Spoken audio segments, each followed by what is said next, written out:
షోయబ్ అఖ్తర్ అయితే visa PTV sports ద్వారా మాట్లాడుతూ పాకిస్తాన్లో ఆడడానికి పాకిస్తాన్ కంటే ఇండియా చనిపోతుంది, విరాట్ కోహ్లీ బహుశా పాకిస్తాన్లో ఆడేందుకు వస్తే చనిపోయే అవకాశం అయితే ఉంది.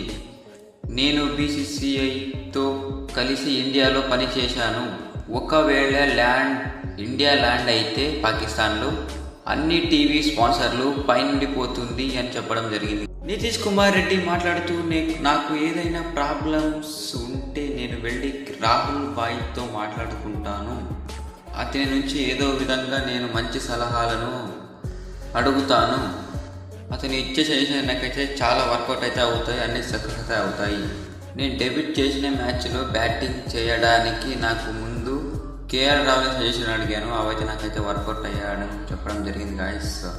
నితీష్ కుమార్ రెడ్డి ఎప్పటికైనా జూనియర్సే సీనియర్సే గాయస్. మీరు ఏమంటారు కింద కామెంట్లో కామెంట్ చేయండి.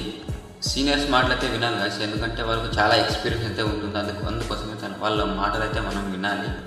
వింటే మనకు సక్సెస్ అవ్వడానికి చాలా ఎక్కువ అవకాశాలు అయితే ఉంటాయి. Mohammed Shami related update guys. PTI reports ప్రకారం Mohammed Shami is coming to BGT, likely to be available last 2 matches. అంటే మెల్బోర్న్లో జరిగే 4th టెస్ట్ మ్యాచ్కి అయితే మన బుమ్రా సిరాజ్కి తోడు మన షమీ బాబాయ్ అయితే వస్తున్నారంట. మీకేమనిపిస్తుంది కింద కామెంట్లో కామెంట్ చేయండి. First test match Yashasvi Jaiswal అయితే కౌంటర్ అయితే ఇవ్వడం జరిగింది కదా స్టార్క్ అయితే, you are bowling to slow అని.